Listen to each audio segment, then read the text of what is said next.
Hello. Welcome to the Spiral Journey. Thanks for joining us tonight.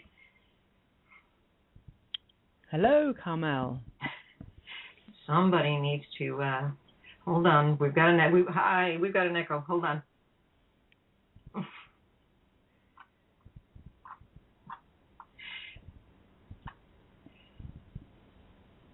Is that better?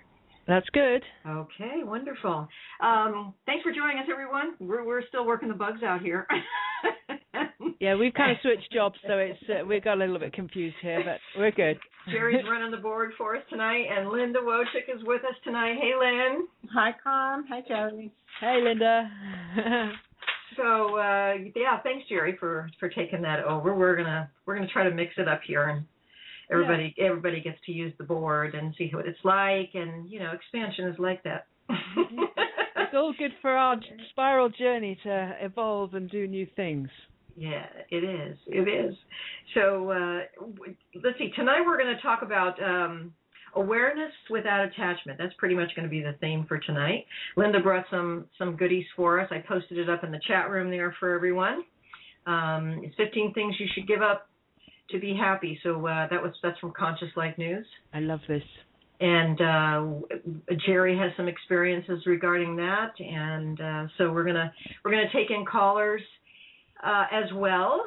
The number to call in is 646-716-4598. We hope you do join us in the conversation. We'd love to have you participate with us in this conversation. It's really kind of important to hold your posse together so that your awareness can stay present. I mean, the trick is to surround yourself with people who can reflect the things that you're wanting, as you're asking for the things you're wanting. And it's really good to attract your like-minded network around you. You can do that by asking out loud. I do it all the time. And look at what we've got going. We've got wonderful people listening and people joining us for the show. So we want to open up this conversation regarding awareness without attachment. And Geri, we briefly chatted about this, and so tell me what happened that made this topic kind of a hot topic for you this week. Well, I was having a little get-together with a couple of my friends last week, and my friend Ellie, who actually I think at some point I'd love to bring on as a guest, she does she calls it Diet Free and Healthy, and she helps people discover really what is causing them to, carry weight that they don't really want to carry. And she goes to what she calls the primary foods. And the primary foods aren't food as we know it, but foods such as stress removal and, getting yourself in a happy position. She helps people find what's going on that's causing them to carry weight. And she's somebody that is very aware of what's sort of going on in the world, but she doesn't become overly attached to stuff. And I said that to her. I said, Ellie, I think you've got yourself in a really good place. You're very aware, but you don't become attached to stuff. She said, I really like that. And I said, yeah, and it's a really good place to be because you're aware of what's going on. You're aware of spirituality. You're aware of all sorts of things that is good for one's growth, but you don't become attached to any of it. And I felt that that's somewhere where I would like to be, and I think I am to a certain level. So it made me kind of analyze the whole thing a little bit further. And I came out with this feeling is that, awareness of everything around you is vital. Awareness of yourself, of your feelings, of what you think, of what you eat and drink and all of that sort of thing. And it's really important if you have awareness also of your beliefs, but you're not attached to your beliefs. That is something for me is really, really important because during our spiral journey, we need to continuously reevaluate our beliefs because as we evolve, we need to be able to let go of beliefs as we move on to new ones that work for us better. Therefore, not being attached to our beliefs is really important. I've come across a few new things that, I'd learned a few things along my way on my spiral journey, and they became very important in my life. And as I evolved, those things I was able to let go of and move on to the next one. And when I'm not attached to certain beliefs and practices that feel important, I'm allowing myself to move forward into the things that are more important to me. So the other thing that I found is that sometimes, when we really feel consciously attached to a belief, that's at least better that you're aware that you're attached to a belief rather than being completely unaware of being attached to a belief. So awareness for me is really important. So that's my first thing I'd like to say, and maybe one of you two would like to kind of build on that. And Lynn? Yeah. You have we're going to build on that. Building bricks, girls. Come along. I have something I would like to share. I had a really awesome experience that someone might think could become very traumatic in somebody's life. And I try not to do trauma in anything. I'm very aware of watching what's going on around me without attaching to it.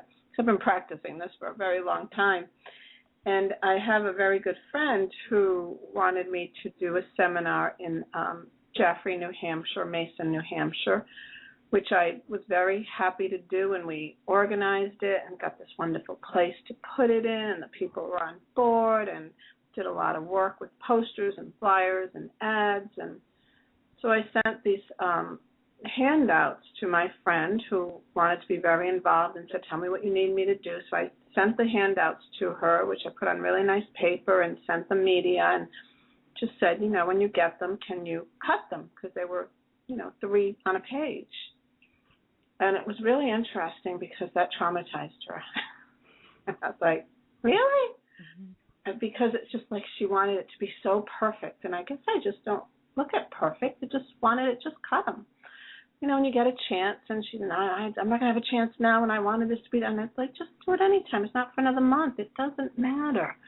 Just relax. So anyway, as time went on, all of a sudden this morning I got a letter from the lady who was going to host it at her place and said that she had been to the powers to be in town, and she thinks she had to get a permit, and she thought it was going to be easy. It might not be easy. We might not be able to do it for a few months, and she apologized profusely, and I'll try and give it to you for free when it happens because I feel so bad. And I said, obviously there's divine wisdom here telling us to calm down. Mm-hmm. But it's not the right time, and don't worry about it. And we can come to an agreement that everybody's happy. Let's just, be okay with this. I'm good. So my girlfriend writes me back and says, I can't believe that you just were so calm about this. And that was so... You actually walk the walk that you talk. And I said, well, I hope so. And she said, of course, she said, I cut all those things last night. And I thought that was quite interesting. And I wrote her back and I said, yeah, those angels, they have funny ways of laughing at us. So I hope you're going to laugh with them because it's really not that important. The things that we think are important. I have empathy for this woman with the cutting, and wanting it all to just be perfect. and I'm an artist, so there are times where I can't touch the paper to start the drawing because because of that, because it needs to go just the right way. It takes me a while to get warmed up to figure that out, and I do, but. But there are those moments where I go, it has to be perfect. No, that's not what this is about. Eventually I get to the point where, no, that's not what this is about. It's the journey. The journey is what it's about. And it can be a lot of things.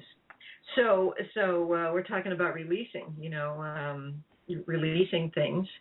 And to remain in the awareness, your awareness, your presence, and holding that. I had an experience where I took on I have a small side business that I do, and I take on private clients, and I'm very laid back. I try not to. I keep it easy. It's ease and flow for me, boys and girls, and so this little business that I have on the side I try to keep it just like that, and I only want to work with nice people who are respecting me, who appreciate, the exchange that's taking place, who are, conscious. They don't have to be wide awake, but they have to be at least conscious. And I did take on a client that after I met this client, I thought, it's not feeling like this is going to work out. The energy was just, it was chunky. It was like, and I thought, if I stay in this situation, I'm going to want to bend. I'm going to want to bend in ways I don't want to bend. And I thought, all right, let me just ride this out and see how this goes. And so we had a business exchange, and I thought it went really well. And I was getting ready to return, and we were going to do another episode, and I get an email that was just not loving, not appreciative, not respectful. Somebody waving money over your head, going, and when I pay somebody money, and I thought, that's not the conversation we had when we parted last time. And so I toyed with this for an hour after I got this email, and I thought, do I give this up and give up the exchange, that is just starting to expand in this area for me, and stick to my truth, or do I bend and become neurotic?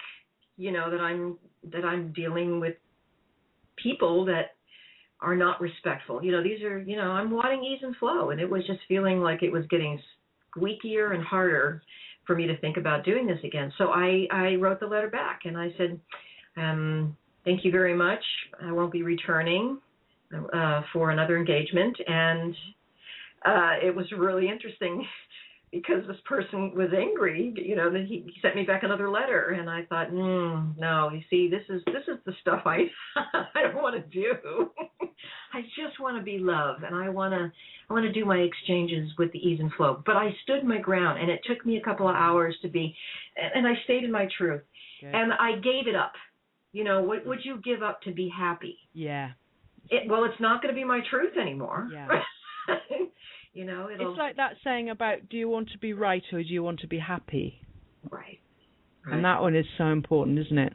Yeah, so. I've got another one I can talk about that people might relate to. This one is a very long-standing belief that, although I don't believe it consciously now, it is engraved in my subconscious. And as I was brought up as a small child, and through the upbringing of being good, and for me, I actually wrote something that for me, what good is now, but for me to be good is to be somebody who obeys all authority figures and says, yes, sir, no, sir, 3 bags full, sir, and does not question authority. Because when I was brought up, that was what you did. And although I'm not here to say, do not respect any authority, I'm here to say let's question authority now. At the moment, still now, but I've become aware of this. If I have to encounter any authoritative figure, such as, like a traffic stop or something, and a cop comes up to my window, my heart is racing and ramming in my chest. It doesn't need to be doing that. I do not need to have fear of such a person. I've done no harm, I've done no injury. And that is something I've got to work on, because I'm not going to go through the rest of my life being fearful of authority, especially when I haven't done any harm or any injury to another person. So that's something I need to work on myself. But it shows to me that my subconscious still says to me, I must fear and I must be subdued to authoritative figures such as police, judges, any of those people. I mean, teachers, I was the same when I was at school. I was frightened of all people in those sort of authority positions. I wrote this morning, because this is when I was really having this consideration here. I was doing my contemplation, and I wrote here, and I posted it on my Facebook page. I made a pretty little thing, and it says, being good, truly good, is being respectful and kind to all life and consciousness while living in full authenticity and inflowment. How'd you like that? Authenticity. Mm-hmm. So we've got to be kind to others, but at the same time, we've got to still be ourselves. We can't just become somebody that society wants us to be to fit in. But as long as we are being kind and respectful to others, we can be ourselves. Right. Right? I don't think ourself is kind. There isn't a separation. That is who we truly yes, are. absolutely. Right. All that stuff. Right. Compassion is kind, and we are compassion. Mm-hmm. So it's all equal energy, and I relate very much to that because I was brought up with my dad was chief of police. Mm-hmm. It was a lot of rules, it was a lot of regulations, it was a lot of all that stuff, and I have healed through my layers. I have come to this place of recognizing that very same thing, that I go into an anxiety mode, not quite like yours, my body reacts differently, when I feel like I'm going to get in trouble or I should be having a curfew. And I didn't like all that when I was 16. I'm certainly not liking it at 60. Right. You're not doing that anymore, right?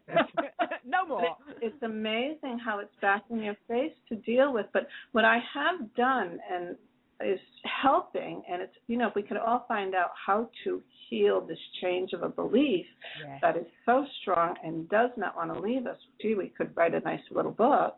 Yeah. But I am, when I feel that coming up and I recognize it, I now speak to myself out loud and I say, it's okay, you're not going to be on time for dinner tonight. You're a big girl now, and you can be late.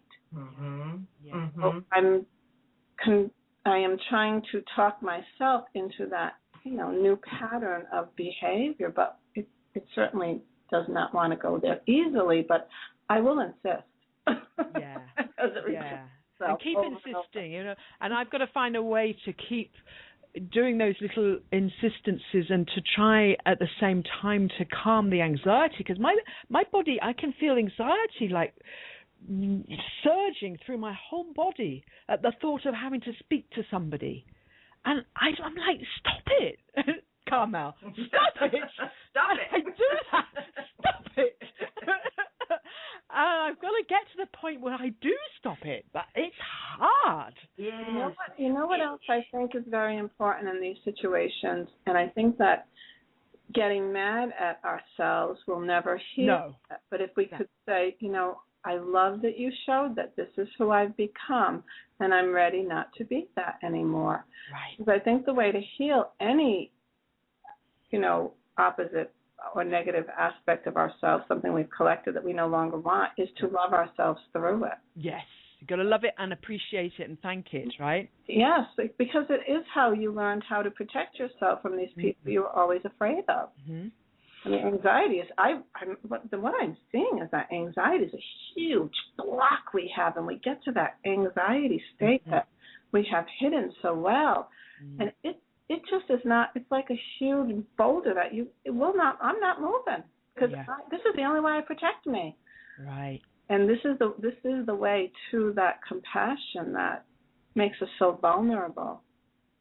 I have I'm working with a dear one, and we're doing several people, and we're doing tapping in the morning. Mm-hmm. And it's been amazing. The breakthroughs have been really quick, and we're looking at a couple of weeks here. Mm-hmm. But it's time. So, any tool that you pick up and you stick with for a little while, that you enjoy and you stick with for a little while, is going to help you get into that expansive state, that presence, that now point presence where all of your power is.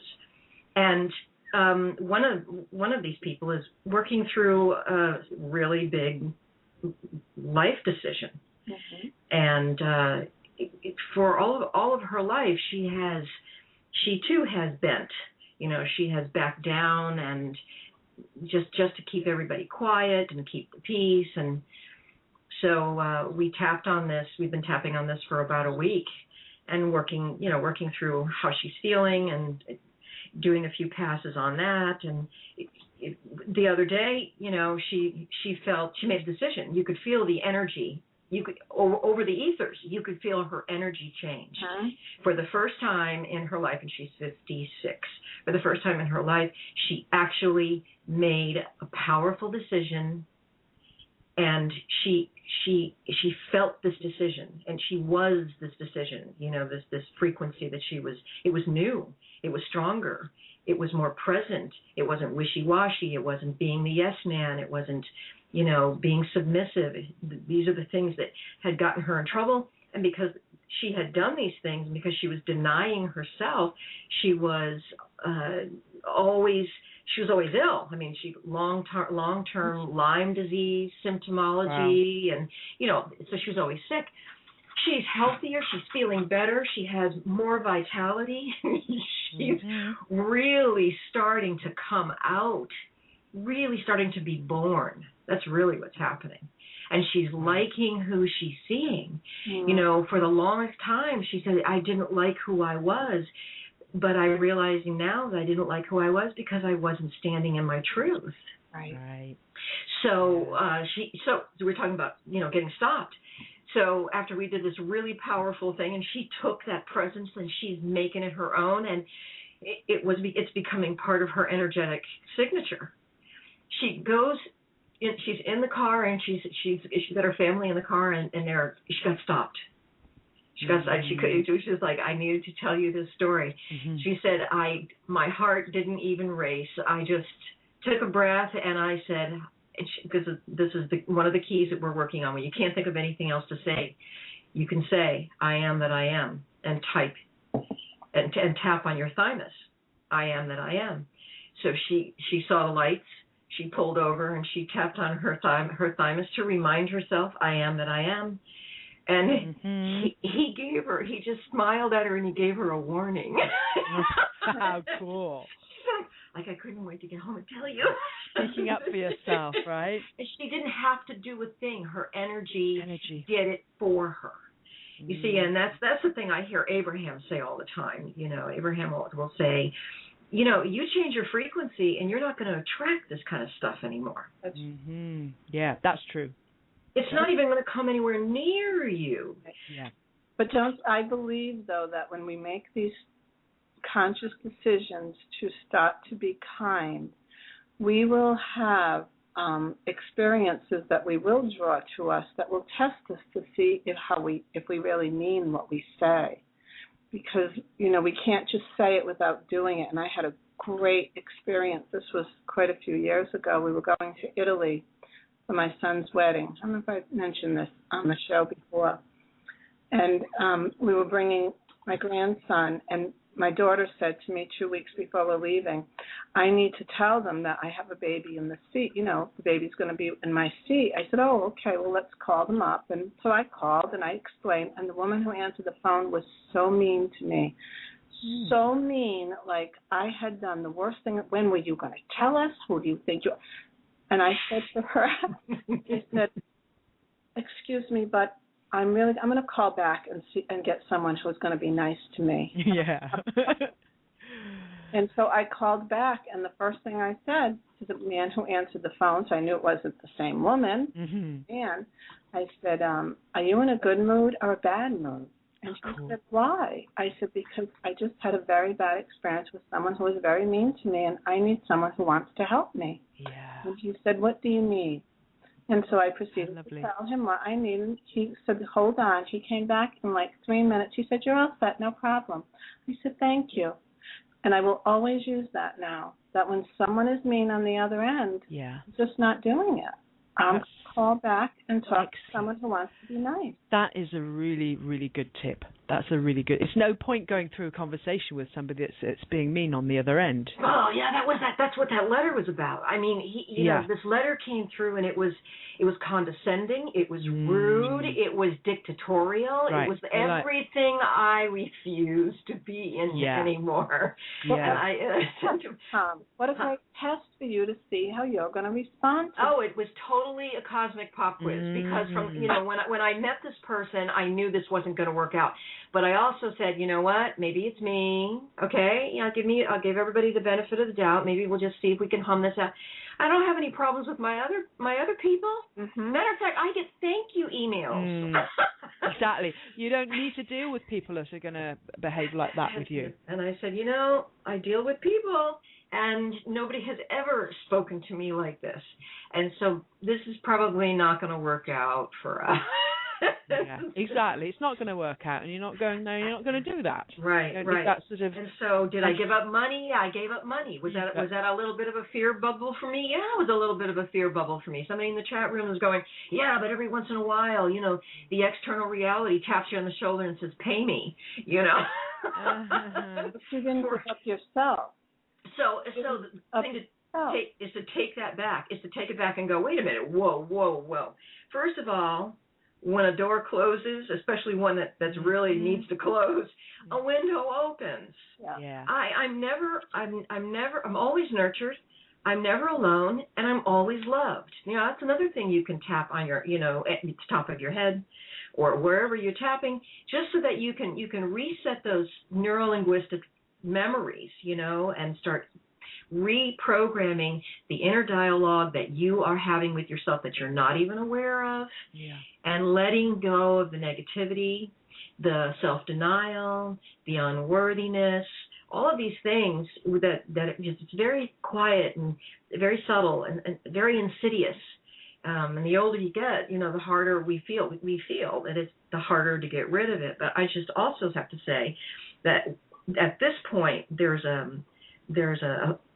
something happening to everybody on the planet. The Great Awakening is in the process. The Great Birth is in the process. We have the wind in our sails to do this stuff now. Yeah. Now, we've been. Do you remember EST in the 70s? All of those self-help programs that started in the 70s. Yeah. That was born out of the 60s when the age of Aquarius was being announced, and we need to get back to love, and in the 70s people started introspecting and trying to figure out where love was really coming from and what it really meant. So here we are, and we have the wind in our sails for this now, for all healing. All healing is possible. Yeah, for everyone. Mm-hmm. And you know what else came out of the 70s was the much bigger movement for women to get back on we still aren't quite on a level pegging with men, but a lot of women, as I was talking earlier about my anxiety in speaking to authority figures, and I really feel a lot of that stems back to my fear of speaking my truth. Now, and I came across a part in a book I've been reading lately. It's called Our Universal Journey by George Kavasilis, and part of it's written by his wife, Cynthia Kavasilis, and she talks about the feminine and how, the divine feminine is coming out more and more, and women are starting to wake up to our divinity and back into our power. And there was one part that really kind of resonated with me, because I have been so incapable of speaking up for myself, and this pretty much explained to me why. I'm going to start in the middle of somewhere. It says,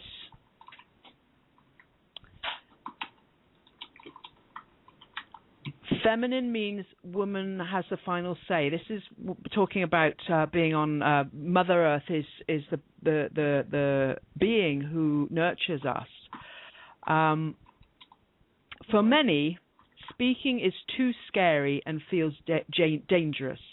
They justify this by thinking, who will listen anyway? This is women in general, okay?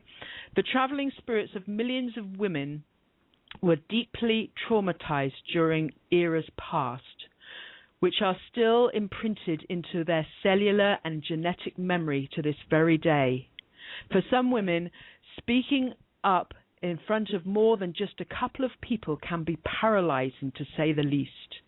The experiences of having tongues cut out and having a tight noose around their neck and being hung, burnt at the stake, being viciously tortured by the men of the church, God's supposed representatives during the Dark and Middle Ages, has left women feeling traumatized. Many are too frightened and unable to find their voices to this very day. That was me. For some, this process of finding their voice is physically painful. It hurts to talk and is felt physically through the neck and throat area. I can tell you, been there, done that. The mouth becomes dry, mind clouds over, and the most intense irrational fear grips them like a death vice, rendering them incapable of speech. That's me. I am here to tell you, she said, I cried this when I read this, I am here to tell you it is now safe to speak up. Find your voice and say what it is you want to say. They can't hurt you again. Any memories you have of how unsafe and dangerous it was to speak up in times past, know that we are now at the stage in the cycle where it is time to move beyond the fear. Wow. Mm-hmm. I was always frightened to speak up for myself. When I was about 12 or 13, maybe 14, at school, I decided I wasn't doing very well in history and geography, and I asked the teachers, could I give up these subjects and concentrate on other subjects? And I was told, yes, but you have to go and speak to the headmistress. I went to speak to the headmistress, and I can tell you, I sat in that seat. I could not speak one word for blubbering, the biggest lump in my throat, just as she describes there. That was me. Mm-hmm. And I've been there, and I got myself stuck in that situation I told my story about on the first show we had here, how I got myself stuck in that situation with this other woman because I was too fearful to speak my truth, because I knew I couldn't speak. When I want to speak about myself, my throat gets tight, I start to blubber, and I cannot express myself. Well, now is the time to let that stuff go. All of us. Male and female, but females, I think many more of us have been affected by this. She says it's been imprinted on our cellular memory, and it's time for it to go. Mm-hmm. It is time. Well, it is time. It's time. It is time. Linda, you brought this great article, and I posted it in the chat room. They're liking it very much. Yeah, I'm liking that too. Should we go through some of those points? Let's bring up a couple of those. Oh, yes. Give up your need to be always right. And I just said, do you want to be happy or do you want to be happy? And, we're all right. You don't have to fight about your belief. I can believe differently. Yes. Nobody has to believe like... There's no right and wrong. There isn't. It's just, we just believe differently. And that's where the respect comes in, respecting people's differences. Yeah. And, boy, if we could get Washington, D.C. to... figure this out, we'd really be doing something pretty cool. Yeah, should we send it to them? Yeah, give up your need for control. Okay, let's send that one to them. Yeah, and it's, when you can finally just drop a rope. We play tug of war all the time. I see this all the time with people. They want to be right. They want to control what that person says. I want him to say this. But he doesn't want to say that. Why do you want to control what he says? And it's very difficult not to want to control what someone says or thinks.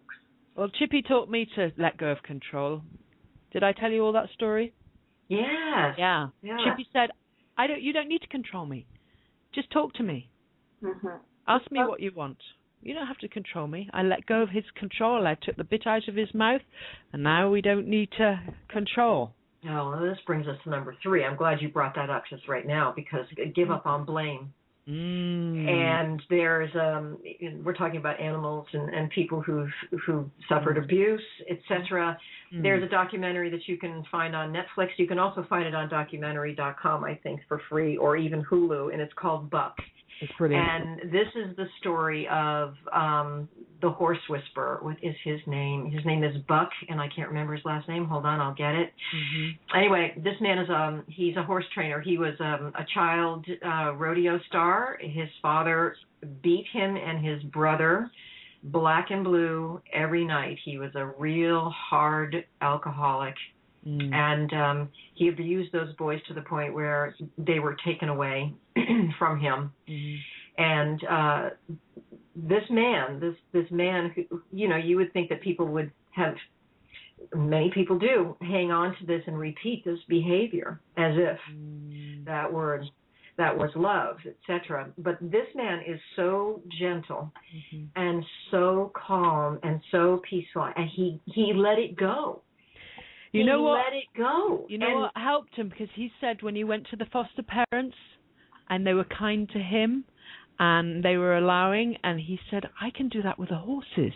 Remember that? And his name is Buck Brannaman, and then the name of the movie is Buck. And if you want to see somebody who really let it go, this is the guy to watch.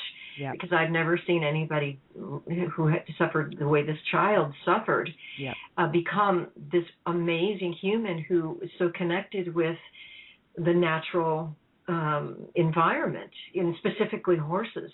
Yeah. Particularly horses. So they didn't call him the horse whisperer for nothing. I mean, all he had to do was look and send his energy in the direction of the horse, and the horse just kind of stopped. He didn't stop messing around with him. Beautiful. So, and people would understand when you're blaming outside of yourself, you can't heal yourself. Yeah. Because that energy has now left you to go do some dance out there. Yeah. That isn't yours to fix to begin with. Right. So blame actually, just so people know, will manifest you almost always in your 6th chakra mucous membranes. That's the energy of blame is held. Wow. So it's blame, bitterness, resentment, and then victim mentality. So when you're blaming others, you become the victim. Yeah. Yeah. So that will create sinus and allergies and all that kind of stuff. And there's a good reason for that, because it'll bring that energy back to you, and now you got to deal with yourself again. Yeah, right. Takes it from someone else. Right. Yep. Absolutely. So, it's somebody put in the chat room, you were talking about, bad foods, and, GMO foods and additives and et cetera that pollutes our foods. Linda, you've been well aware of this for many, many, many years, and many people are just getting onto this where they're realizing that there are things out there that we attract to ourselves unwittingly. We don't know that we are holding an energetic field and an energetic frequency that allows us to fall in to certain things and stay there. We're unaware, because it starts from when we're very young. But now that we're older, it's okay to take that responsibility. It's really okay to say, no, I'm going to attract really clean food to myself. It's going to be easy for me to find it. Yeah. You have to say things like this, because if you keep repeating the mantra, they're out to get it, they're out to get us, they're gonna kill us, la la la la la la. See, if you stay in those dialogues, you're just reinforcing that frequency and the victimization. That's the attachment that Linda was talking about. That's the attachment to the belief and the attachment to the awareness. When you're aware, but you can be unattached to it, then it doesn't affect you. Right. NPR had a great show on Point today. I was listening to it on the radio. I really wanted to call in.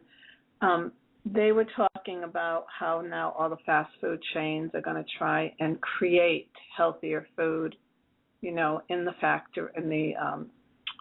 science labs, by taking some of the fat out of the fries and making it healthier. And I'm thinking, oh my goodness. And of course, the thing is that not everyone can afford really healthy food, and fresh vegetables are so expensive, on and on. And I thought, wait a minute. I brought up 3 kids on organic food because that was my priority. There you go. I didn't spend money on a lot of other things. You probably didn't buy the most fashionable trainers and all the things that they want, and I was because it's fashionable. Use the money on the food. But that, and it is. It's the priority. You know, you have priority. to decide: am I worth putting really good food into my body? And that's my number one. You buy what you can afford of it, and then we all shared it. Yep, and you did it, and you proved it. You see. Yeah, absolutely. Yeah, that's somebody just also mentioned in the chat room when you were speaking about this, you know, the belief that we hold about the foods that we're eating, no matter what you're getting in front of you. You know, I tap and I ask my body to only demand things that are good for it. Yep. And if I should eat something that is not exactly perfect for my body, that my body will know exactly what to do with it, and it won't miss a beat. You know, so I'm starting to prepay that because I know that there's going to be a moment where I'm starving, and I've been invited out to lunch and they're feeding me something, and I don't want to be rude. I mean, I'll do it that way. That's fine. I don't consider that bending. So I make energetic alliance with what I'm. And you give thanks for it, and you ask it to do its best for you. Right. Thank you very much for offering me this. Right. Yeah. Being grateful. Grateful is a really good place to be. That's the other thing. The other thing we've got to always, with everything, appreciation, especially for everything that Mother Earth gives us, which is actually everything we have comes from Mother Earth. And without appreciating her, we're going nowhere. Right. That's right. Being grateful for what you have, where you are, what you're doing. Yep, everything. And where we are, every experience, we're good to go. So this leads into number 4, give up your self-defeating self-talk. Yeah. You know, be grateful for your own ability to choose. Because you can choose. There is a choice in each and every now. Absolutely. My goodness. Choices. So many people, and myself included, we can get ourselves in a situation where I had no choice. But when you look deep down, there's always a choice. Well, considering that it's an all-attractive reality, and the law of attraction that never shuts off, when you give up limiting beliefs. Number 5, when you're being self-defeating self-talk and you're living in limiting belief system, you're really perpetuating your own cage. There is no out there. The cages that we're in and the cages that we perceive are because we believe they exist. We give them the power. We manifest them all the way over to the the cabal or whatever you want to call them, the powers that were. Yeah. We've created this. You know, I had a client today who was talking to me about what she's noticing, and what she is noticing about herself is that she puts herself in jail, literally. When she's here, I feel like I'm in jail. When I go here, I feel like I'm in jail. Wow. And so she's very limited. But and the other thing I find a lot with people who say, well, I have to do this. And I'm like, well, you don't really have to. You gotta isn't it? I have to do this. I get that you're choosing to, and you decide if it makes you happy or not, so that you can at least separate that energy. If you have to, there's no choice involved there, and it's not the truth. And that's the biggest thing, is that we lie to ourselves all the time. Yes, without knowing, and that's when we are not aware. Right. You know, I'm a great time watcher. I just there's a reality perspective that you get from numerology when you pull out of time to watch the machine of time and what it does for us and how we can use it. And when I'm doing tapping, I am one friend especially, he's very time conscious. And he's got a business and he has to get things done and I have to. He's got a lot of rules. He also loves beauty and perfection. So he's got a lot of self-imposed constrictions regarding those have-tos that Linda was just mentioning. So when we were tapping, actually today, I could feel him looking at the clock. Because we tap really early in the morning, like 6:30, 6:40 in the morning. We're up and we're on it.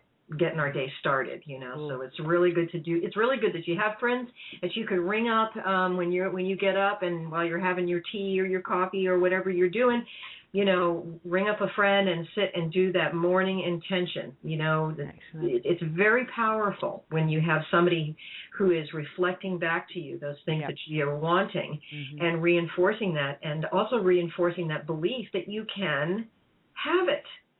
So I kind of felt him energetically looking at his clock, and I said, "Okay, I had to change. I switched up the script right away. I don't need to worry about time. Time wraps itself around me. Mm-hmm. When I'm absorbed in something I'm really enjoying, when I'm focused in my joy and my love, time doesn't even exist." Mm-hmm. Yeah. And I pulled out of it, and I like it there, and that's where I want to stay, no matter what's happening to me today. I will respect our agreements to meet with people, but I'm not going to let my clock drive me nuts all day. I'm going to stay in the ease and flow of my now presence. Now, you repeat that enough times while you're tapping, while you're reflecting this with somebody else, or even a group of people. As a matter of fact, I'm hoping to get together a Skype call, and do live tapping with people so that they can see the effect that it has when you're doing it live with other people. Yeah, that's cool. So he immediately calmed down, and he went, "Yeah, that's right," and he took a breath, and it's like, yeah, it's like, you're going to get there. It's going to get done. If you miss a detail, the only person that's probably going to notice is going to be you, and sometimes you have to just smooth out the edges of those corners, those hard angles that you've created in your life, and make it a little more circular, a little more spiral. And flexible. And flexible. Hey, Carm, one little note I put down when I was watching Buck a little earlier. His foster mother, beg your pardon, she said, I love this, "Blessed are the flexible, for they may not get bent out of shape." Isn't that cool? Should have a bumper sticker. I know. I jotted it down. I stopped the movie. I said, I've got to write this down. Isn't that cool? Very neat. Beautiful. She's a lovely lady, lovely old lady. Wow. Wise woman. And she brought up, what was it, 20 or more? Oh, yeah. All sons. That's an amazing story. I mean, really a beautiful story. And that family that took him in was just, they were, a group of angels, really. And there, look, brings us into number 6, give up complaining. He never complained. And look where it's taken him. He didn't complain from what happened to him. No, he's very loving. He's very kind and loving. He didn't complain. That's why. He didn't complain about his terrible start in life. So what's the opposite of complaining? Giving thanks. Appreciating. Appreciating, right. Appreciating what you are given as opposed to what you're not. Yeah. Gratitude. Yeah. And nobody, that's the thing. Nobody else can make you unhappy. Nobody can make you feel anything. I mean, as soon as you take responsibility for how you're feeling, and this is really hard for people in relationships that are having trouble right now, that are trying to get to the bottom of the love. Yep. And relationships that are not founded in love are really not having an easy time of it right now. It's work for these individuals, because you have to tell your truth, and you've got to do it lovingly, and let the chips fall where they may. It's like, no, this isn't going to work out. I would like to do this. Well, I don't want you to do this. Well, what I do has nothing to do with how you're feeling. Not really. I don't make you feel that way. So that detaching and having awareness without attachment is a trick. Especially, bless you. Mm-hmm. Right, giving up complaining and being grateful. If you have somebody near you that loves you, you need to focus on the love. Yeah. And the rest of them they'll kind of dissolve in the background. They'll go away. And that whole thing about being aware, if you can be aware that you are a complainer, or the next one is criticizing, that awareness will soon help you to give that up. This is all about give up this, give up that. And once you become aware that you're complaining, you're suddenly, wait, I'm complaining again. Stop it. Stop it. I love that, Carmen. Oh, it's awesome. I know. Also, I watched it over and over. I just love it. Laugh every time. Stop it. And once you realize, but this awareness of everything, I've got my poem, Awareness.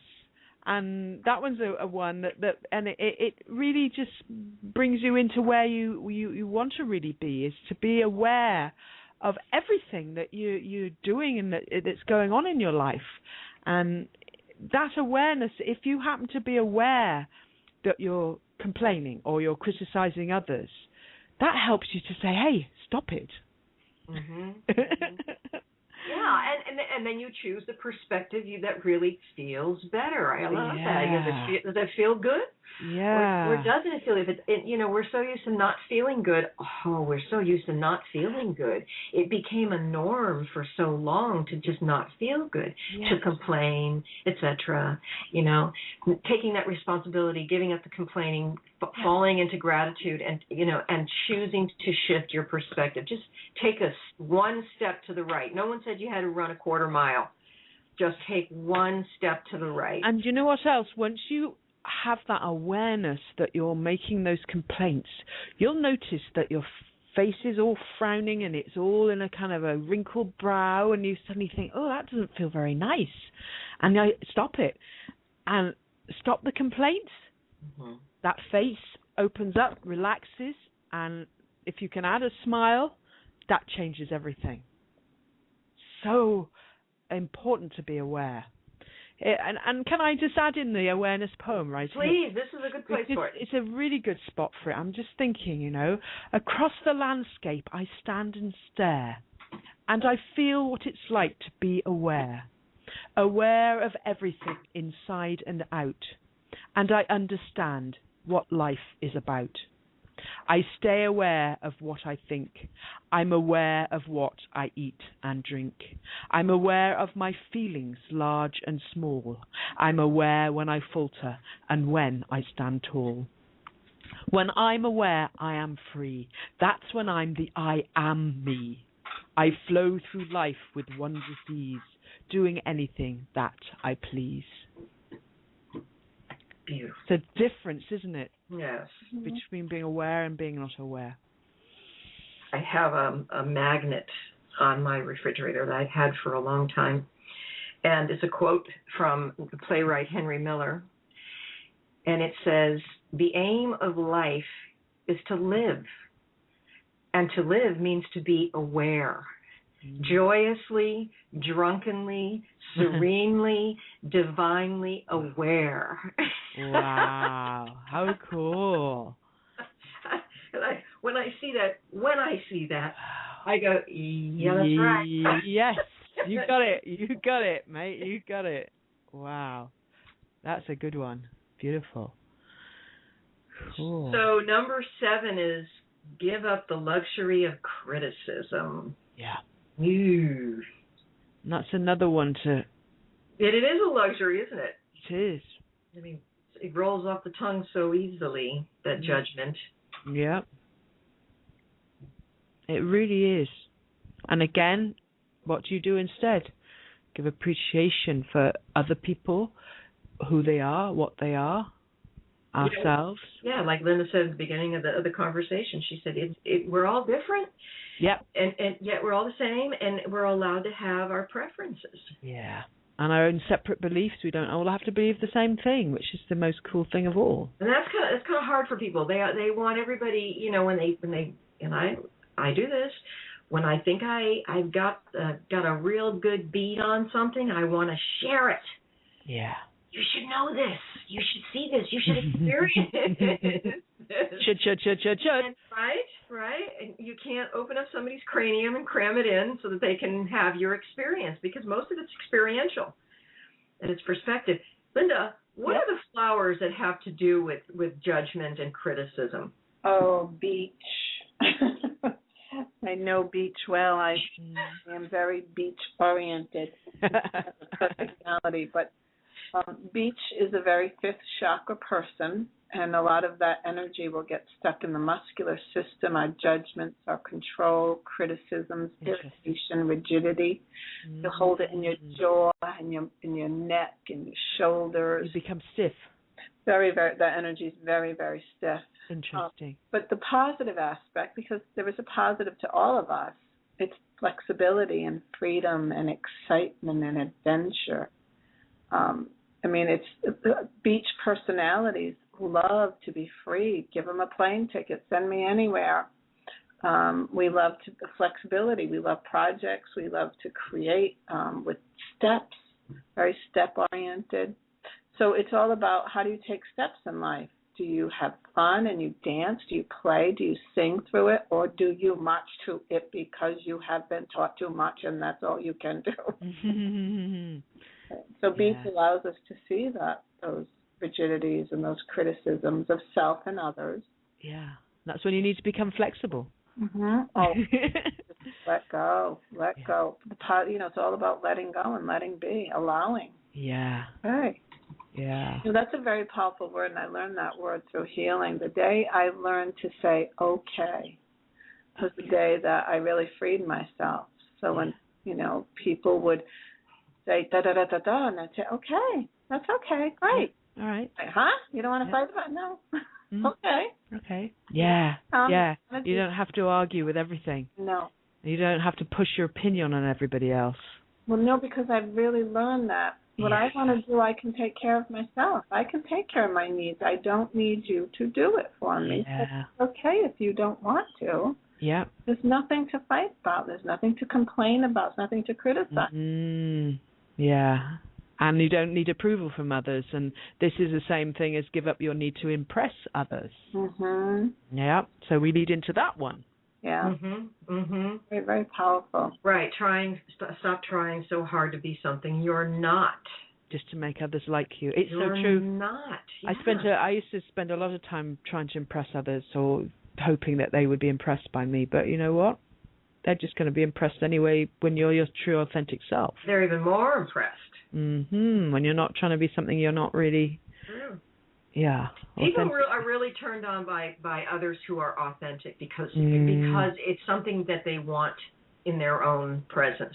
Yeah. And when you see it, you're completely enamored with it. You end up you study it. You fall in love with that person because that person is being purely who they are. And so how do you not fall in love with a person who's authentic? Exactly.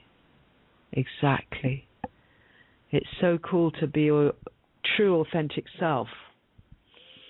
But, I was brought up in an Italian household, and all I heard when I was younger, don't do that. Oh, don't say that. What are people going to think? What will people think? Yes, what will people think? God, what will they think? I don't know what they'll think. Ask them. Who's that?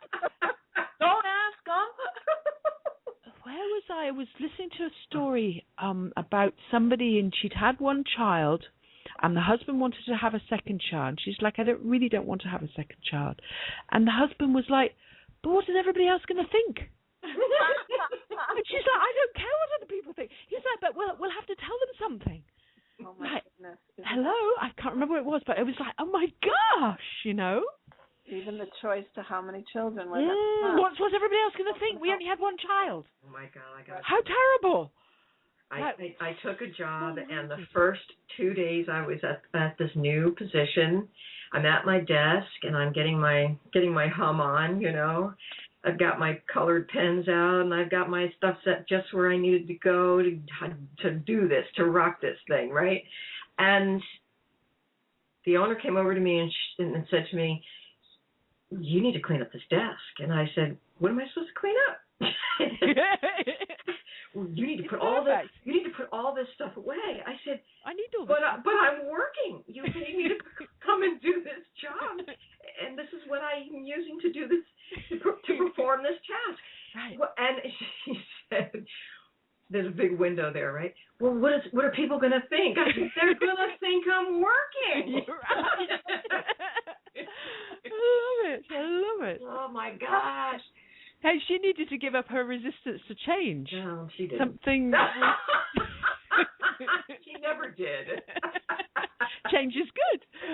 Here's number 9. Give up your resistance to change. Yeah, change is brilliant. Change is good. We get stuck in ruts so easily, don't we? Change brings you opportunities you never thought you could ever have. Yeah. It's, when you just let it go a little bit, something comes to you, an opportunity comes to you that opens up that's what life is. It's all expansive.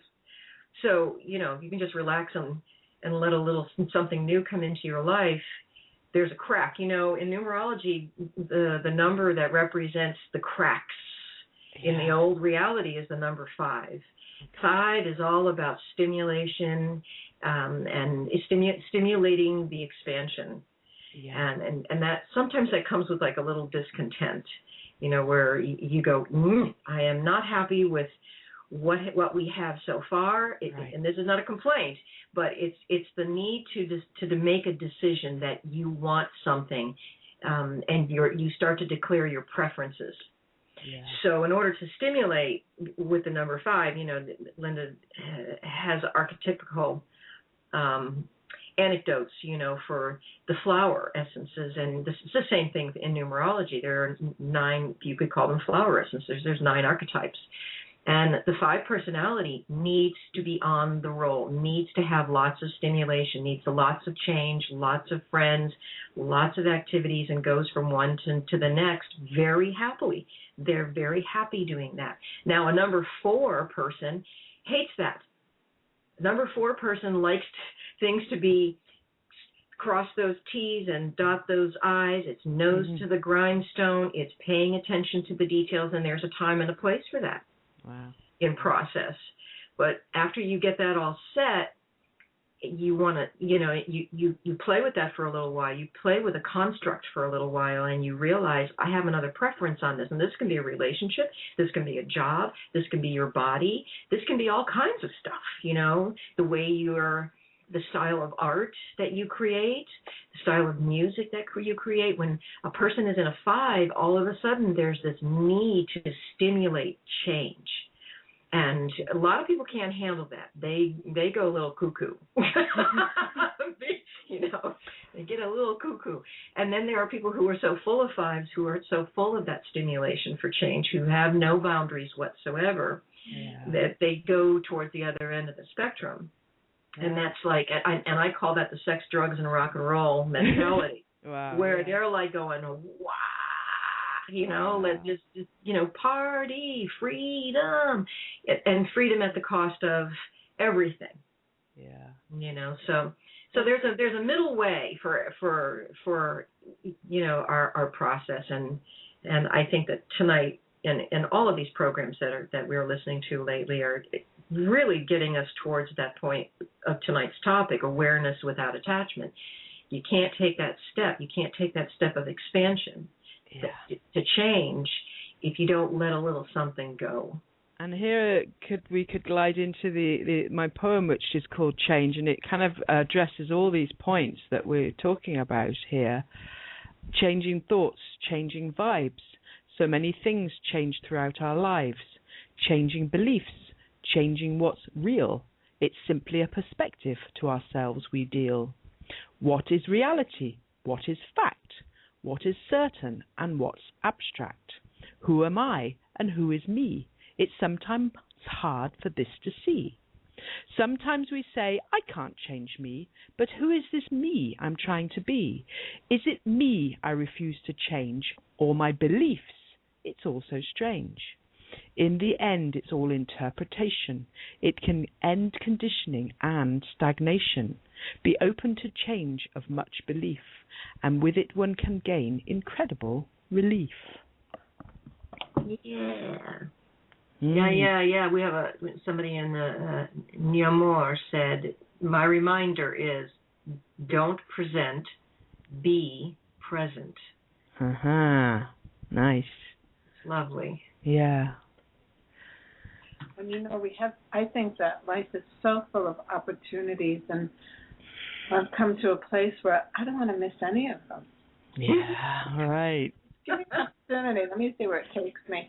And sometimes I don't really want to go any further with that opportunity, but that's okay too. Just it's fun to try new things. Right. It's great to try new things. There's people who like to travel, like you said. The beach archetype likes to travel, likes that kind of expansion. And the opposite of that is the constriction and the judgment, and so when I think of the need for change is so intrinsic to the experience, the life experience. You've got look at the wee ones, the little bitty ones. What do they grow so fast? The first 3 years they grow at tremendous speeds. And they're all for it. Yeah. You see kids who are learning how to walk, and their little legs want to go faster than their focus can. They just boom. Kind of like that road runner thing.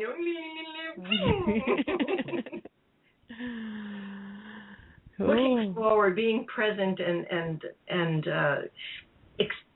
anticipating change is really anything that titillates me more is got to be the knowing that something is coming. It's just really gets me very, I don't know what the word is, titillated. It's like, I'm at the edge of my seat. It's like, oh, what's going to happen? It's so exciting. I can't wait. And then sometimes I like to pull on the new sprouts. Hurry, hurry, hurry. I'm pulling on the little plant. Hurry, grow. I'm not very patient. Linda can attest to that. I'm not an entirely patient person. Well, that's who you are, so that's all right. Well, it serves its purpose sometimes, but and sometimes when I'm not paying attention to my presence, it doesn't serve. Well, and I'm recognizing that as I get older. We're all growing. Become aware. I am. Now, listen, do we want to have ourselves a break? Because if we do, we should maybe do it now. Let's take a comfort break. So I put up our Loving You Up, another one of Chase Binney's wonderful songs. And this is called Loving You Up. Yeah, and just sing and dance, everybody. Just groove with this. This is beautiful, folks. So see you in 3 minutes and 18 seconds. Here it comes.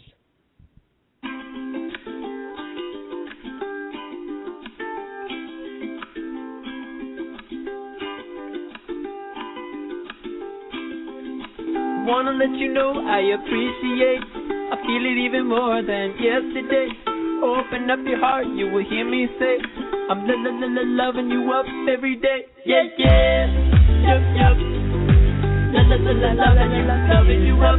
Yeah, yeah, yup, yup. Loving you up.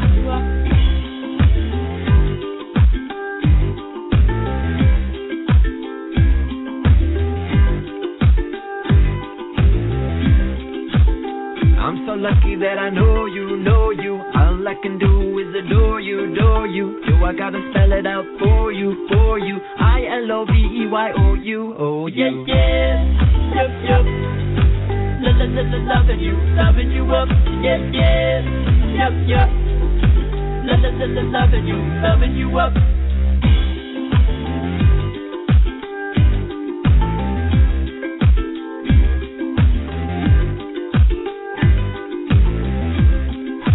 Everything we see looking brand new. Everything we dream we know we can do. All I think about is me and you. Can I put your name in a tattoo? Yeah, yeah. Yup. Loving you up. Yeah, yeah. Yup. Loving you up.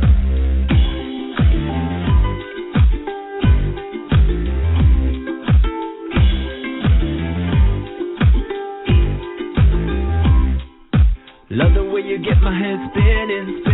Love the way you smile when you're grinning. Serving up the pitch first inning. Hit it at the park, yeah, we winning. Yeah. Yup. Loving you up. Yeah. Yup. Loving you up.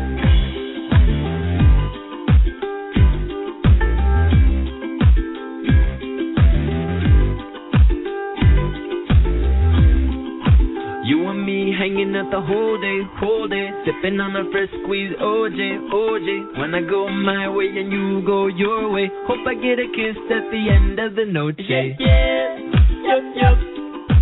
Loving you up. Yeah, yup. Loving you up. I wanna let you know I appreciate.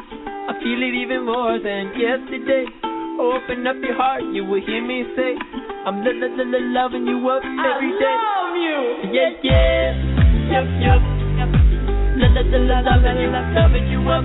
Yeah. Yup. Loving you up. Yeah. Yup. Loving you up. Yeah. Yup. Loving you up. That was awesome. Isn't it brilliant? I got to sing along with it every time. I just love it so much. That was Chase Binney. You can Google him. Chase Binney, ChaseBinney. IE. I'm sorry, and IE. And he's also on YouTube. He has some stuff on YouTube. He's a delight. He's brilliant. You can contact Linda and see her work as well. She's at healingyou.com. She also has a blog site. What's the blog, Lynn? healingyou.blogspot.com. healingyou101.blogspot.com. Okay, you can see some of my playtime at theempressoftime.blogspot.com. Also, there's some numerology tutorials, etc., for you up there, and now presence practice and tools. All that's for free. It's just it's the Seeker's Playground. And there's also the numbersintime.blogspot.com. And Geri, Poems by Jones. .com. Mm-hmm. Very good. So, yeah, that was fun. Thanks for bringing that along, Geri. That was brilliant, wasn't it? Yeah. Geri, I danced through the whole thing. Me too. Yeah. Christine said she was chair dancing, and so was I. Chair dancing, yeah. Can't help it. It felt great. It's awesome, isn't it? Cool. So where are we at? Give up labels. We're up. Give up labels. Number 10. Yes. Stop labeling things, people, and events that you don't understand. Mm-hmm. They're not weird.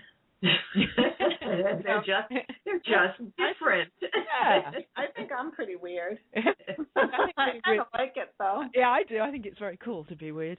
It's very cool to be weird. So. Yeah, be different. Weird. Someone says you're weird, I always thank them. Yeah, I'm like... I'm doing my job. Exactly.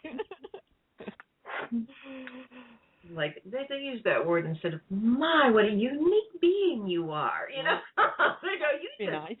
You're weird. You know what I did learn to do, though, very young, when I was very young, and I'm very tall. Yes. People would always, when they would meet me when I was young, they'd say, oh, my God, she's so tall. And I started to feel like tall was a disease. And seriously, because they made it so negative, like there was something wrong with me. Right. So I became very self-conscious of my height. And when my youngest daughter, who's even a bit taller than me, came along, and people would say that, I was smart enough to say, yes, she is. Isn't she beautiful? Yeah, cool. And you know what? They would change their mind.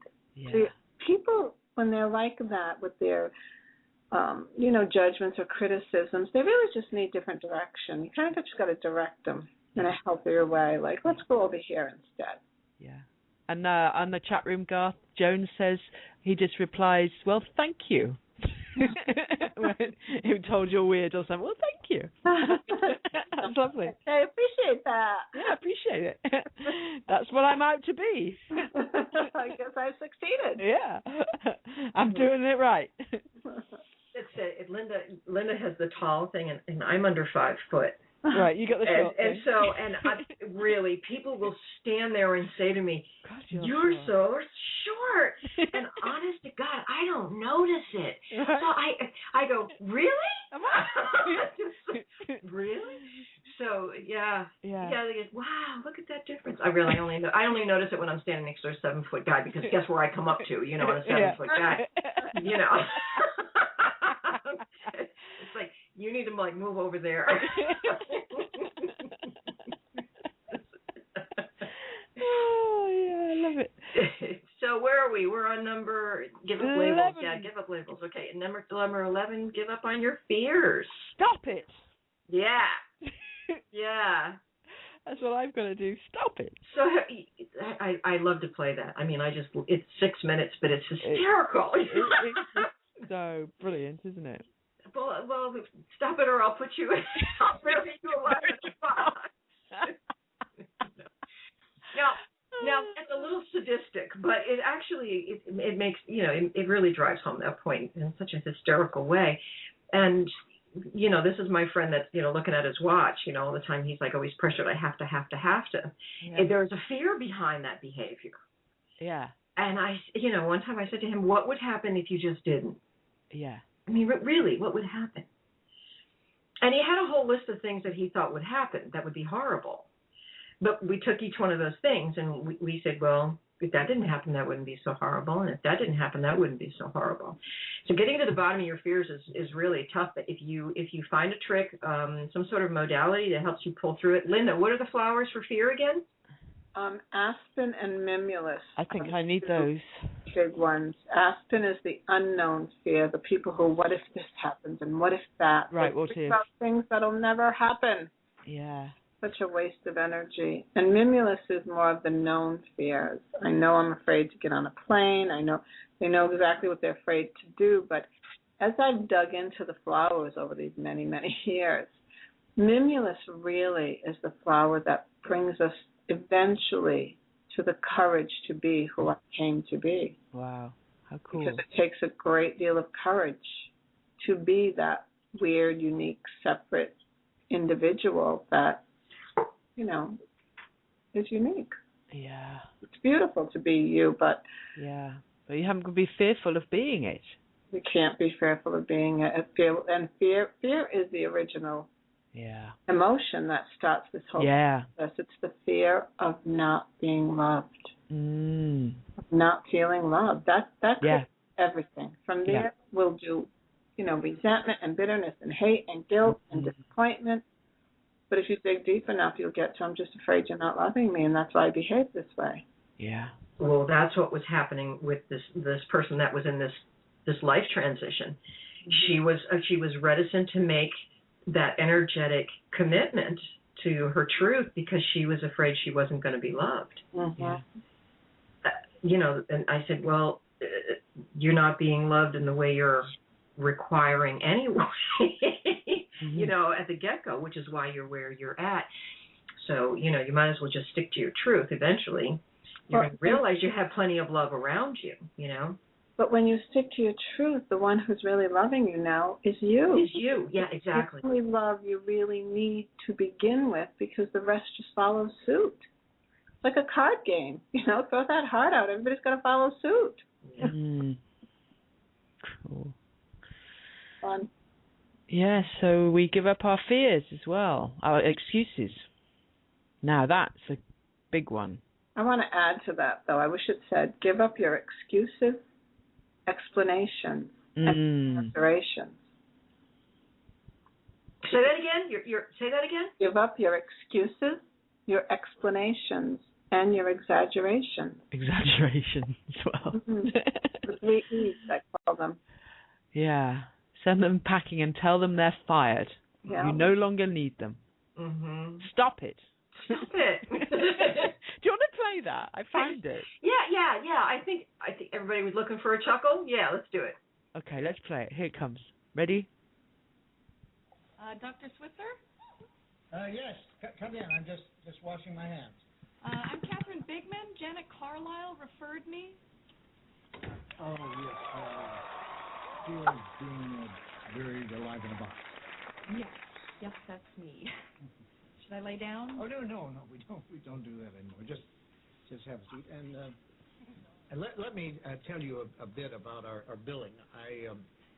I charge $5 for the first 5 minutes, and then absolutely nothing after that. How does that sound? That sounds great. Too good to be true, as a matter of fact. Well, I can almost guarantee you that our session won't last the full 5 minutes. Now, we don't do any insurance billing, so you would either have to pay in cash or by check. Wow. Okay. And I don't make change. All right. And go. Go. Well, tell What? me about the problem that you wish to address. Oh, okay. Well, I have this fear of being buried alive in a box. I start thinking about being buried alive, and I begin to panic. Has anyone ever tried to bury you alive in a box? No, but truly thinking about it does make my life horrible. I mean, I can't go through tunnels or be in an elevator or in a house, anything boxy. So what you're saying is you're claustrophobic. Yes, that's it. All right. Well, let's go, Catherine. I'm going to say 2 words to you right now. I want you to listen to them very, very carefully. Then I want you to take them out of the office with you and incorporate them into your life. Well, shall I write them down? Well, if it makes you comfortable, it's just 2 words. We find most people can remember them. Okay. You ready? Yes. Okay. Here they are. Stop it!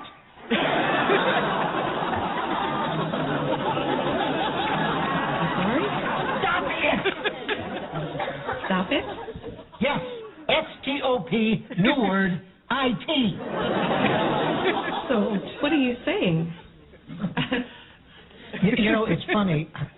I say 2 simple words, and I cannot tell you the amount of people who say exactly the same thing you're saying. I mean, this is not Yiddish, Catherine. This is English. Stop it. So, I should just stop it. There you go. I mean, you don't want to go through life being scared of being buried alive in a box, do you? I mean, that sounds frightening. Then stop it. I can't. I mean, it's been with me since childhood. No, we don't go there. Just stop it. So I should just stop being afraid of being buried alive in a box. You got it. Good go. Well, it's only been 3 minutes, so that will be $3. Actually, I only have a 5, so. Well, I don't make change. Then I guess I'll take the full 5 minutes. Fine. All right. Well, what other problems would you like to address? I'm bulimic. I stick my fingers down my throat. Stop it! None of some kind? Don't do that. I'm compelled to. My mom used to call me fatty. No, we don't go there. But I've been having these dreams. No, we don't go there either. But my horoscope did say. We definitely don't go there. Just stop it. What else? Well, I have self-destructive relationships with men. Stop it! You want to be with a man, don't you? Yes. Well, then stop it. Don't be such a big baby. I wash my hands a lot. That's all right. It is? I wash my hands all the time. There's a lot of germs out there. Yeah, don't worry about that one. I'm afraid to drive. Well, stop it! How are you going to get around? Get in the car and drive, you kook. Stop it! You stop it! What's the problem, Kat? I don't like this. I don't like this therapy at all. You're just telling me to stop it. and you don't like that? No, I don't. So you think we're moving too fast? Is that it? Yes. Yes, I do. All right, then let me give you 10 words that I think will clear everything up for you. You want to get a pad and a pencil for this one? All right. Are you ready? Mm-hmm. All right, here are the 10 words. Stop it back.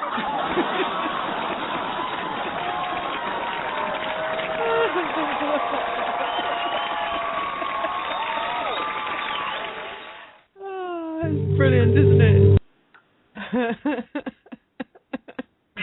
I love it, don't you? I can't help it. Oh, it makes me laugh every time. Love it. It's excellent. Classic. So, you know, when you're working with somebody or you're listening with somebody, you could say, "So you think we're moving too fast?"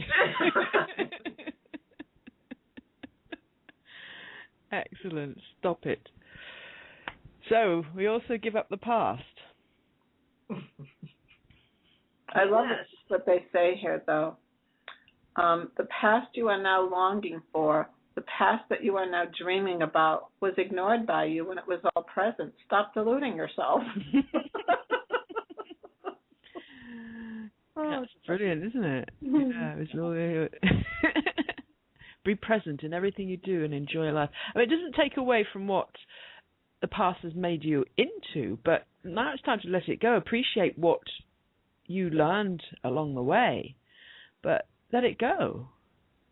You know, a long time ago, there was a man, a loving man. His name was Leo Buscaglia. He was a motivational speaker. He talked about love. He was on PBS all the time in the 70s. And he told a story about a woman had died, and they're at the wake, and he goes over to the casket with the husband, and the woman was wearing a beautiful red dress. And it was something that she had always wanted, but the husband would always say, well, there's no need to have that. That was like, there's no need to have that. But he bought her the red dress after she was dead and put her in the box with this red dress, you know. And, Dr. Buscaglia just looked at him and went, this is really interesting that you're loving her after. It's nice that you're still loving her, but you're loving her after the fact. You have to deal with that. And this is why I think this is why we stay on the past. We love things after the fact. People do this with their children all the time. When they're little or when they're, school age, there's all that activity and it's too busy and they're not appreciating and they're not present. And then they grow up and they go away and, cat's in the cradle. Yeah, that's a great song. Mm-hmm. So. Yeah. So on the next. And the other thing is when we talk about time, the past doesn't exist anymore. It doesn't exist anymore. What do you have? You have now. Yeah. You only ever have now. And now is the point of your power. Now is the point of your manifestational launch point. That's now. When you emotionalize what you're wanting in now, be that health, or your presence, or your power to not be subservient or bend, to stay in your truth. All we ever have is now. So the diet is not later. The diet is now. Yeah. Yeah. It's all now. But you can, again, like I said before, that you've got to acknowledge what happened in the past has made you into who you are right now. But you've got to give up all the kind of attachment to the past.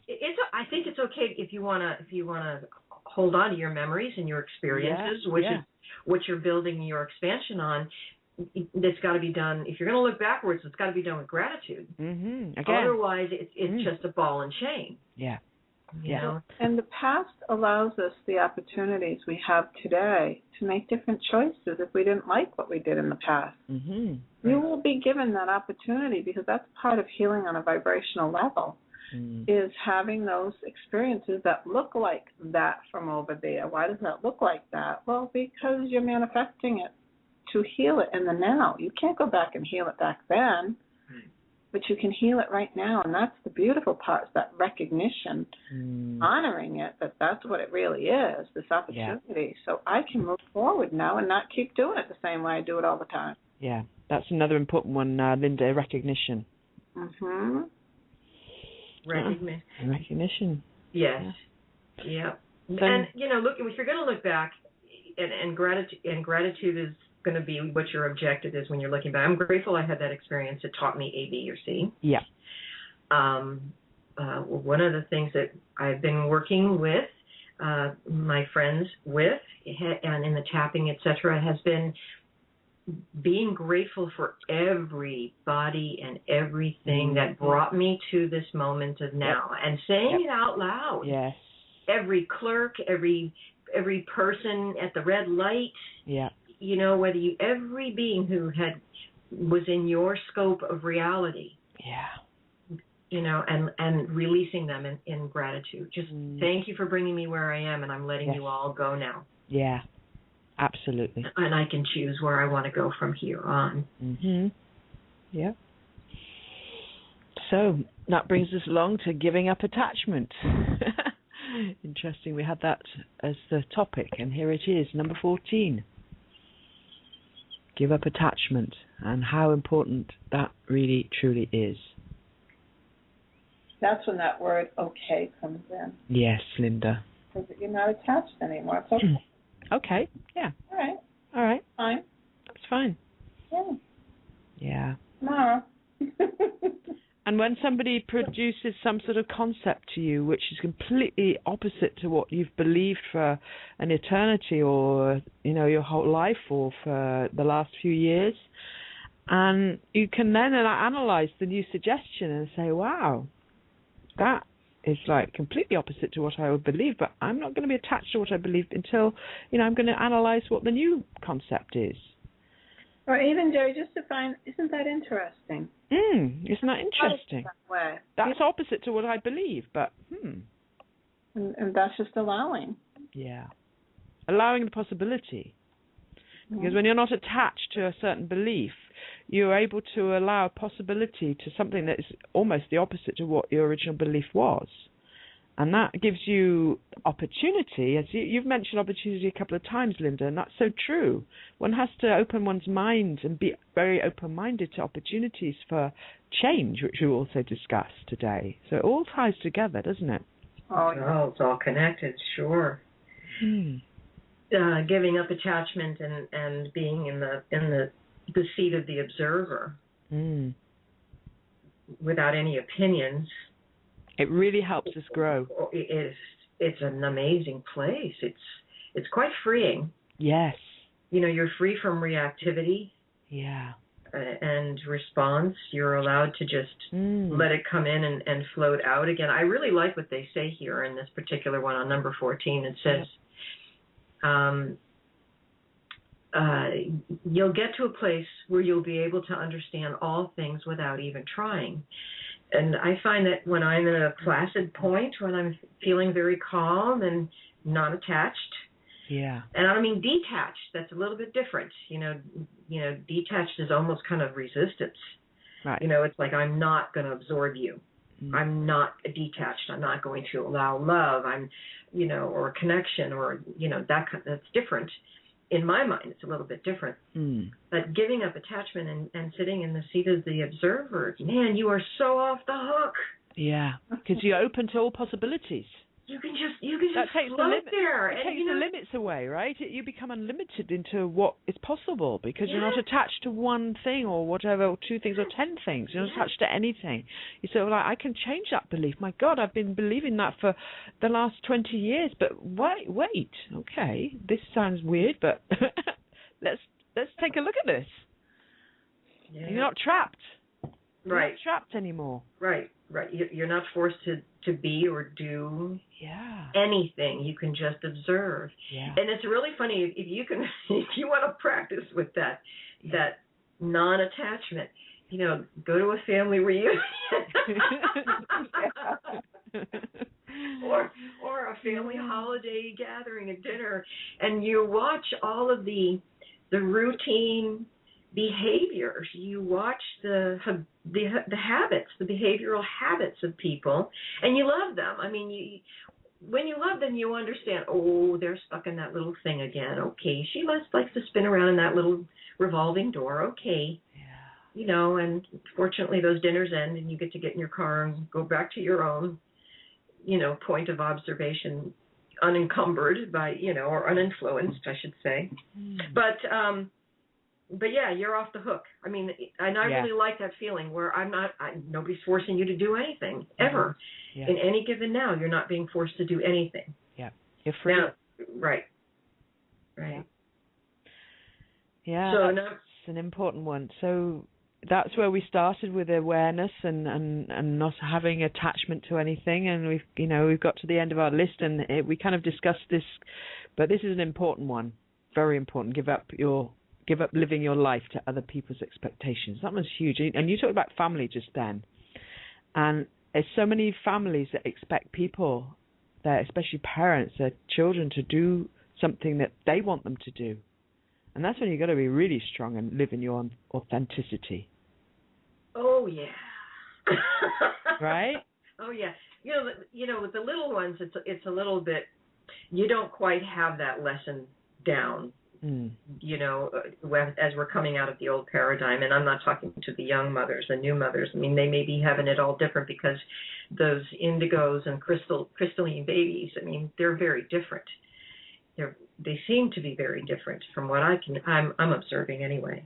They have a knowing, and is it because I'm the age that I am at? You know, I'll try to be objective and say maybe I remember being a lot more controlling because my job was to keep those babies alive. And yet, as they're older and I see some of the little revolving doors that I put them in with my, repeated beliefs and saying things out loud, based on my fears and expectations. But I have to say that my kids have broken out of most of them. I mean, there's a couple left, and as they get older, they're pulling off more and more of those things I stuck on them. Yeah. So I think I did an okay job. I did the best I could, and most of the time we do. So you have to forgive your parents. Yes. For trying so hard. Yeah. And they're doing their best. They did the best they could. Yeah. There's a flower for letting other people have their own lives. Which one is that? That's Linda? Letting other people have their own lives. Yeah, letting them go to do their own. Is it chicory? Chicory. It's chicory. Yes. That mother hen who's very possessive, and it's another version of letting go of control, isn't it? Yes, it kind of is. Yeah, and it's also expectation. Yeah. Everybody has a role, quote unquote, that they play in a family or even at work. Well, think about these little tiny babies and the expectations we place upon them from so young, like expecting them to walk at a certain age or expecting them to get their first tooth at a certain age and becoming disappointed if they don't do it because we want them to be, up there in the percentile range. It's just like, if we could just learn to just let them go at their own pace and enjoy the pace they're at. Yeah. Oh my goodness, how wonderful that could be. They can be themselves. Let them be themselves. Comfortable for themselves. Yeah. Yeah. There is a lot of expectation out there. Yeah, so many expectations. That's very, very young. Yeah. And a lot because we're competing with what other kids are doing, and we don't want our kids to be behind, and we don't want people to judge. Yeah, because then we're worried about what others are going to think. That's right. This is a brilliant list. This is a really good find, Linda. This is a really, really good find. Because all of these, they all tie together. Yeah. All of them. Yeah, it was a good one. I thought it was fun. So we've got a caller. We've got Sheila with her hand up. Shall we bring her in? I'd love to see what Sheila's got to say about all of this. So Sheila, are you ready? I'm going to unmute you. Have I done it right? Do I click the mute button? No, I click the button, microphone. Okay, here we go. Here you go. Hi, Sheila. Hello, my lovelies. I Hello. felt that sticky tape come off my mouth. Cool. You know what? This is such a flipping awesome program. I'm listening intently, and there's so many good points. I just don't know what to say. I don't know where to begin. This is just crazy, superb. It's brilliant. Yeah, I'm really enjoying it. It's a really good Hello. topic. Hi. Really appreciate your listening and participating, your focus and your energy and everything that you're doing. But we really like it when you call in and you express yourself. It's really wonderful to have a roundtable discussion, not just with the three of us, but to bringing in the listeners and their experiences too. And you're a stitch, so we really love it when you call. Yeah, we love it when you call, for sure. So I'll make a couple of points then, shall I? I might go back to the beginning, but I can't help it. There's so many points here. Yes, do. Okay. Whatever feels good to you. Well, the first thing is I want to tell everyone what a flipping awesome few days I just had. I popped around to see somebody Sunday night for a little while, and I can hear myself echoing. Is your player still playing on the... All you have to do is mute your computer. Yeah, but you're on Skype, aren't you? So are you on Skype? Yes, so you should be good. Yeah. Okay. All right, I just put up with it then. And we just ended up on a whirlwind and travelling all over the place, and here I am back home now on Thursday. And it was just cool. like crazy. Meeting up, and we went to the lake actually, and it was so strange the way it all happened, but meeting up with so many people and having such an awesome time again, it was just crazy. And it's about, I now know without a shadow of a doubt that we have the power to do anything we want and to manifest anything we want, and it's happening more and more all the time. And the thing about these energies, the more and more we come together and our energies are getting stronger, what we have to understand is that more and more negative oh my goodness, I haven't even had a wine today. More and more negative energies are trying to attach themselves to us, but they can't stay there long. They can't. They just can't. We're too powerful, and they just dissipate when we come to our senses and realize what's going on. It's just crazy, and I see it. It does. You know, you look at the news, the peripheral news. Mainstream, we don't even count that anymore. No. But you look at the peripheral news, and you're needing to use discernment, because there is a large wave of positive news that's coming out, and there's an equally large wave of negative news. And I'm almost thinking that it's time, as a numerologist, as a time watcher, I'm watching what's coming for us. The 7 that's coming for us is developing our discernment, really working on our discernment and cutting through the bullshit and sticking to the truth, which is really why it's important to remain, in awareness without attachment, because when we're attached, we're throwing off our truth. And that's absolutely right. And the thing is, with all these energies coming in now so strongly and so powerful, nobody can hide for long. They can't. Right. Everything's coming out, and it's revealing themselves. And you can actually look at a situation and say, I need to reveal yourself, and it will. That's just the way it is. We can do anything, absolutely. And I've had situations. Something happened to me a little while ago, going back to the authority thing again, because what I realize is we do tend to criticize the law enforcement and everybody like that, and especially people in the so-called truth movement, when we know and understand what's going on and how things are not what they should be. And I do find that it makes people stand up more and can cause a situation. Now, I was in a situation a little while ago where I was actually a passenger in a car, and somebody was sitting next to me, and this police officer arrived, and there was this strange energy I could feel building up. So I'm sitting there, and I could feel this energy, and it was getting stronger and stronger, and it was becoming quite unnerving for me, and it became so strong, I felt my whole car shaking, and I was trying to hold on to it. And I was just sending lots of love. I pictured lots of balloons, heart-shaped balloons going around the whole area. And I was just dealing and controlling the energy and empowering my own energy and pushing it towards the other people.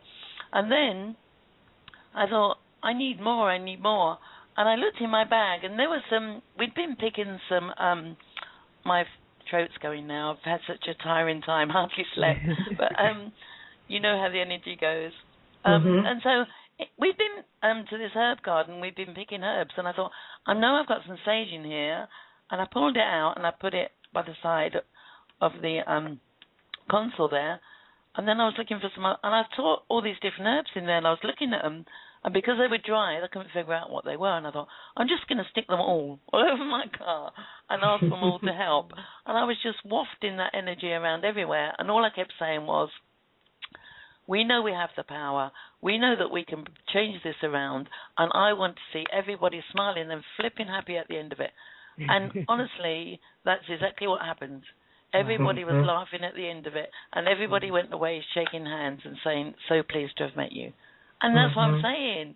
It's so we need to forget about now. The time is coming for the spiritual to awaken to the conspiritual. And we need to now stop it. We need to just stop it and say, we know and understand. We've had to learn and understand it all. But now we need to stop and we need to start working on the positive energies because they're here and they're working for us. Beautiful. They are you. Those positive Absolutely. energies are you. Yeah.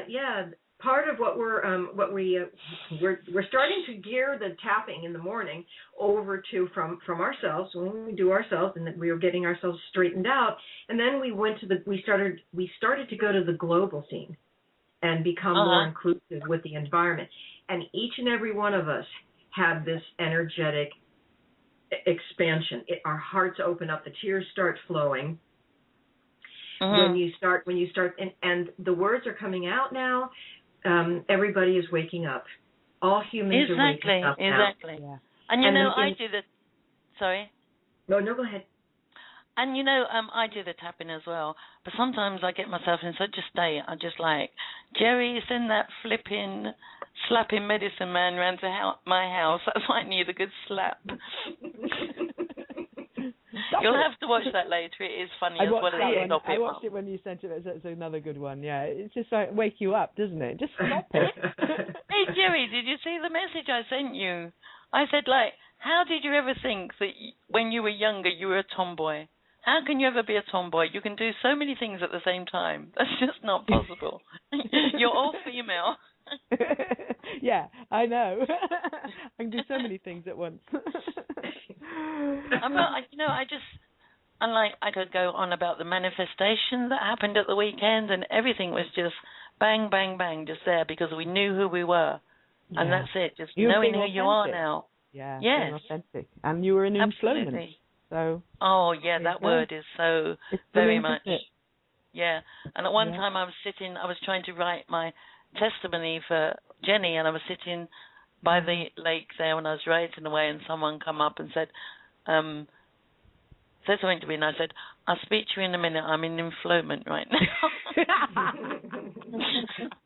Perfect. And it's just, and also because I've always had this character as a clown. That's the way I come, because I find that humor really helps people. It breaks down the barrier, and it also helps them listen to what you're saying at the same time, although it sounds funny. And a friend of mine as well had this dream recently where there was all these negative people, the so-called powers that were and all, but they were turned into a cartoon. And he said, I saw this cat, and it was a black cat, and his name was Dark Cat Ball.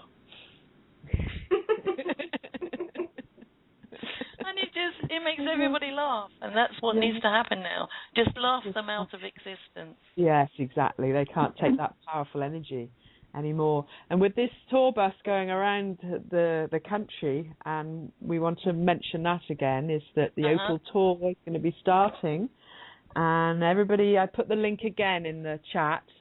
So everybody, check out that page to find out what's going on, and everybody's getting themselves prepared to go. Carmelle, is there something else that you needed to say about that? Oh yeah, well, we just want to give the email. We want to give the web address, and that's www 5dmedianetwork.com. Go there and you'll see the Opal Tour tab at the top there. You can click on that. There's lots of information in there, and there's also a blog site that's listed there as well that you can go to. There's a hyperlink that'll take you there to the blog.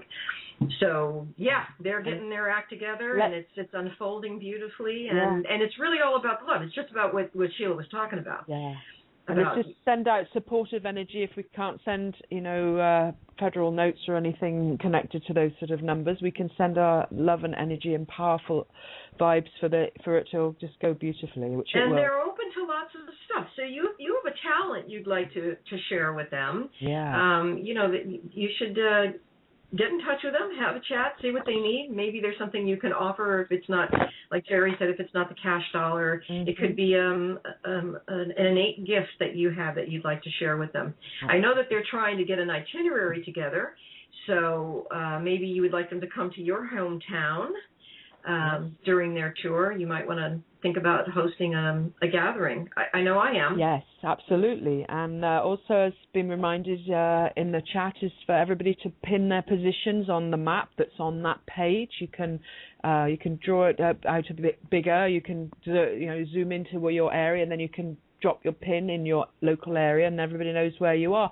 And then you get to know who's close to you, and you can connect with them. And we can, like you and I, we can make a connection. We're close, and we can say, okay, let's have a little meetup in our area. Right.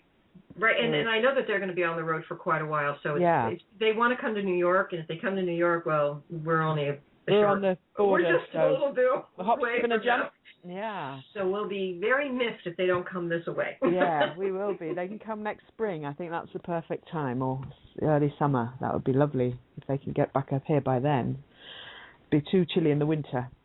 Yeah, maybe a little bit messy. Yeah, but for sure, everybody just send positive energy, and all supporters of any sort is gratefully received by everybody on the tour. And we'll all do our little bit to add to it. Linda, do you have any announcements for this week? Are you doing any classes or anything? I am not. I'm doing a class October 26th. It's a Saturday from 1 to 3, and it's at Alternatives for Health in Sturbridge, Mass. Cool. And it's on the chakra personality and teaching these different personality types. So people can connect and really see their positive, their negative realities that they manifest and why they manifest them, and how to begin healing them, and get into the flowers and the vibrational medicines that help us become more aware of who we have become as opposed to who we might want to be now. Okay. So, and on that same tone, I've been contemplating and thinking to do free workshops, just overview workshops of numerological core charts. You can go up to my website at carmelletheempress.blogspot.com, and if you're interested in having a little webinar and a chat regarding the numbers, the preliminaries on the numbers, I'd be happy to play. So let me know if you're interested in that, if you have any friends that might want to join us. I'm thinking about doing it for Skype. It really just depends on the group, who the group is going to be, and how we want to do it. It may be a conference call, it may be on Skype, and it maybe we'll do something else. But let me know if you want to play with the numbers. I'm always there, and I'd love to chat with people about those potentialities. Yeah. With those archetypes as well. I'd join in with you for that. I'm sure I'd love to learn something from you for that. And I've got upcoming, I'm going to be doing a recording interview with Hay House to promote my book. Finally, that's come around, and I've got a date to do the actual interview on the 3rd of October. And I'll be doing a 10 to 15-minute interview, and that interview will be played on Hay House periodically. I think they give me 12 plays or something over in November. So once I know when that's playing, I can put that up. So if anybody would like to listen to it, that would be lovely. Oh, yeah. So that'd be great. That would be fun to get the word out about my work and my book. And again, I do personalized poetry. That's where I started. And if anybody wants to give a special gift for birthday, Christmas, wedding, anniversary, whatever, I'm your one for that. I've done a couple lately. I did one for somebody who has had a reunion, and another one who had a friend who was getting married, and she wanted to tell her friend how much she felt about the friend and how happy she was about the marriage. So that was fun doing that, and that's my little creation. So that's my gift to the world. Very neat. Very nice. So, we've got some good stuff going, and hopefully everybody else is continue to manifest. Sheila, it's been wonderful having you to share your thoughts and the manifestations you've been making in the last few days. And I know, and I haven't had time to talk about them, but it would be wonderful if we could manifest virtual meetups with the tour. So we actually, each place where they are, we send our energy there, and we're there with them and have a show going along that lines. That would be terrific. That would be really fun, and we could have some of them, on the shows when they're on the road and report. I mean, they're going to have their own shows, but at the same time, we can, we could have them onto this show when they're on the road, and one or two of them could maybe join us or something. That would be really fun, and report what's going on. Yeah. I know they're going to be broadcasting as they're touring. Yeah.